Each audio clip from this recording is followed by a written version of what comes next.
আসসালামু আলাইকুম। Expert holiday 365 এর পক্ষ থেকে সকলকে জানাই প্রাণঢালা অভিনন্দন। আশা করি যে যেখান থেকে দেখছেন সকলে অনেক অনেক ভালো আছেন।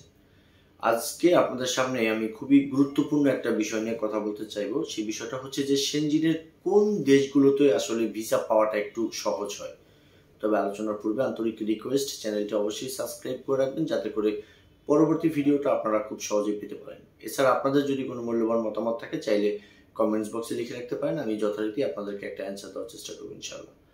বাংলাদেশ থেকে বর্তমান সময়টাতে যারা আসলে একটা সেনজিনভুক্ত দেশে যেতে চাচ্ছেন, এদের মাঝখান থেকে অনেকেরই একই ধরনের প্রশ্ন যে আসলে কোন এরিয়াতে অ্যাপ্লাই করলে আমার ভিসার চান্সটা ভালো থাকবে। তাদের প্রত্যেকের জন্য এই ভিডিওটা খুবই গুরুত্বপূর্ণ ভিডিও। দয়া করে স্ক্রিপ্ট না করে পুরো ভিডিওটা দেখার চেষ্টা করবেন। বন্ধুরা, বাংলাদেশ থেকে যারা বর্তমান সময়টাতে সেনজিন যেতে চাচ্ছেন, তো ম্যাক্সিমাম অনেকে আমার কাছে কল আসে যে আপনার Italy, France, Germany, Switzerland, Spain, Portugal, হ্যাঁ, এই সমস্ত দেশগুলোতে কিন্তু আসলে আপনাদের যাওয়ার ইচ্ছাটা খুবই বেশি।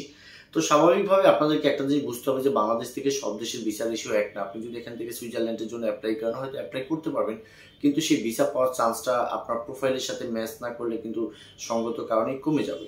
সেক্ষেত্রে আজকের যে আলোচ্য বিষয় সেটা হচ্ছে যে কোন কোন দেশে আপনি অ্যাপ্লাই করলে খুব সহজে ভিসা পেতে পারেন। তো আমি সার্বিক সবকিছু মিলে ঝিলে 5টি দেশের নাম আপনাদেরকে মেনশন করতে চাইবো যে এই 5টা দেশে যদি আপনি অ্যাপ্লাই করেন সেক্ষেত্রে আপনার ভিসা রেশিওটা মোটামুটি ভালো থাকতে পারে।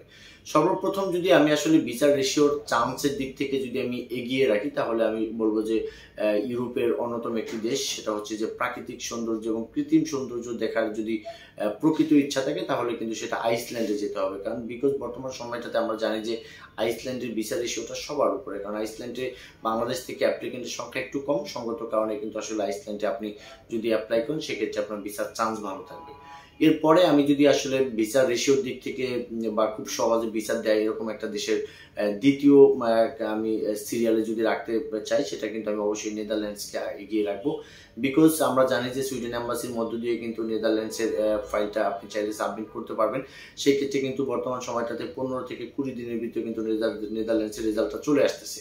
তো সেই ক্ষেত্রে আপনি চাইলে খুব সহজে নেদারল্যান্ডসের একটা ভিসা নিয়ে কিন্তু আপনি নেদারল্যান্ডস ঘুরে আসতে পারেন। তৃতীয় যদি আমি আসলে কোনো দেশটাকে মেনশন করতে চাই, সেটা কিন্তু অবশ্যই আমি লাটভিয়াকে বলবো। কারণ আমরা জানি যে নেদারল্যান্ডসের পার্শ্ববর্তী দেশ হচ্ছে লাটভিয়া। লাটভিয়ার রাজধানী হচ্ছে রিগা। তো একটু পুয়ার কান্ট্রি সেনজিনের মাঝে, সেই ক্ষেত্রে আমরা আসলে লাটভিয়াকে সবসময় সাপোর্ট করে থাকি তৃতীয় দেশ হিসাবে, যে না আপনি চাইলে এখানে আপনি অ্যাপ্লাই করতে পারেন। চতুর্থ দেশ হিসাবে আমি যদি আপনাদেরকে একটু সাজেস্ট করতে চাই আনকমন একটি দেশ, সেটা হচ্ছে আপনার স্লোভেনিয়া। স্লোভেনিয়া কিন্তু সেনজিনের অন্যতম একটি দেশ। একটি স্লোভেনিয়ার ভিসা দিয়ে কিন্তু আপনি সদস্যভুক্ত অন্যান্য দেশগুলো কিন্তু আপনি খুব অনায়াসে ঘুরে আসতে পারবেন। তো স্লোভেনিয়ার ভিজিট ভিসা বর্তমান সময়টাতে 15 থেকে 20 দিনের ভিতরে কিন্তু আসলে সম্পন্ন হচ্ছে। বাংলাদেশে ঢাকা বনানী বোরাক টাওয়ারের লিফট 7-এ কিন্তু আপনি চাইলে স্লোভেনিয়ার ফাইলটা কিন্তু আপনি জমা করতে পারবেন। তো এই সারির দিক থেকে আমি 4 নম্বর স্থানে রাখবো হচ্ছে স্লোভেনিয়াকে। যদি আপনি পঞ্চম দেশ হিসাবে আমাকে যদি আপনি বলেন যে আসলে কোনটার এই ভিসা রেশিওটা ভালো, সেটা অবশ্যই এস্তোনিয়াকে আমি বলবো। কারণটা হচ্ছে যে আমরা জানি যে জার্মানি এম্বাসির মধ্য দিয়ে এস্তোনিয়ার ফাইলটা আপনি চাইলে সাবমিট করতে পারবেন। সেক্ষেত্রে একটা অ্যাপয়েন্টমেন্ট ডেট নিয়ে কিন্তু আসলে বর্তমান সময়টাতে প্রচুর পরিমাণ মানুষ কিন্তু এস্তোনিয়ার ভিসাও পেয়েছে, এবং অনেকেই আমাকে প্রতিদিন কল করে কিন্তু আসলে এই এস্তোনিয়াতে যাওয়ার বিষয়ে।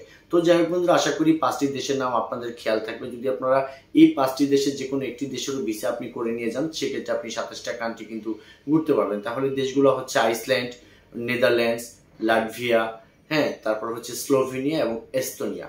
এই 5টা দেশের জন্য আপনাকে অ্যাপ্লাই করতে গেলে ন্যূনতম কিছু ডকুমেন্টস লাগবে। যদিও ভিসা পাওয়াটা একটু সহজ হবে তুলনামূলকভাবে, কিন্তু ভিসা পেতে গেলে কিন্তু আপনাকে প্রফেশনাল ডকুমেন্টস, আপনার ফাইন্যান্সিয়াল ডকুমেন্টস, আপনার ফ্যামিলি ইনফরমেশন, আপনার টিন ট্যাক্স, অ্যাসেট ভ্যালুয়েশন, এই ধরনের পেপারসগুলো প্রয়োজন হবে। এবং কি এই পেপারস থাকার পরও আপনি নিজে কি এই জিনিসটা যদি ভিসা অফিসারের কাছে সুন্দরভাবে প্রেজেন্টেশন করতে চান, সেই ক্ষেত্রে কিন্তু অবশ্যই আপনাকে একটা ভালো মানের একটা উপযুক্ত আকারে একটা কাভার লেটার আপনাকে লিখতে হবে, এবং কি আপনার অথেন্টিক একটা ট্রাভেল আইটিনারির মধ্য দিয়ে কিন্তু এই কাজটা আপনাকে সম্পূর্ণ করতে হবে। আপনার ধরেন সমস্ত ডকুমেন্টস আছে, বাট আপনি কাভার লেটারটা সুন্দরভাবে লিখতে পারলেন না, অথবা আপনি কেন যেতে চান এই সমস্ত দেশগুলোতে এটা আপনি তাকে বিশ্লেষণ করতে পারলেন না, অথবা আপনি কোন দিন কোন এরিয়াগুলো আপনি ঘুরবেন এটা যদি আপনার ট্রাভেল আইটিনারির মধ্যে দিয়ে আপনি যদি ভালোভাবে মেনশন না করতে পারেন, সেক্ষেত্রে কিন্তু আসলে ভিসাটা আপনি পাবেন না। তো সঙ্গত কারণে যারা আসলে এই লেভেলের কাজগুলোতে এক্সপার্ট আছে, এদের সাথে যোগাযোগ করে আপনি যদি এই কাজটা করেন, সেক্ষেত্রে আপনার জন্য একটা পজিটিভ রেজাল্ট আসবে। তো যাই হোক বন্ধুরা, সেনজিন সংক্রান্ত বিষয় নিয়ে যদি আপনাদের আরো কোনো কিছু জানার ইচ্ছা থাকে স্ক্রিনে দেওয়া নাম্বারে তো চাইলে অবশ্যই যোগাযোগ করতে পারেন। অন্যথায় একান্ত ফাইল প্রসেস, ডকুমেন্ট সাপোর্ট এই রিলেটেড কোনো কনসালটেন্সি নেওয়ার জন্য ডেসক্রিপশন বক্সে অফিস অ্যাড্রেস দেওয়া থাকবে, সরাসরি আমাদের সাথে যোগাযোগ করতে পারেন। সকলে ভালো থাকবেন, সকলে সুস্বাস্থ্য কামনা করি। আসসালামু আলাইকুম।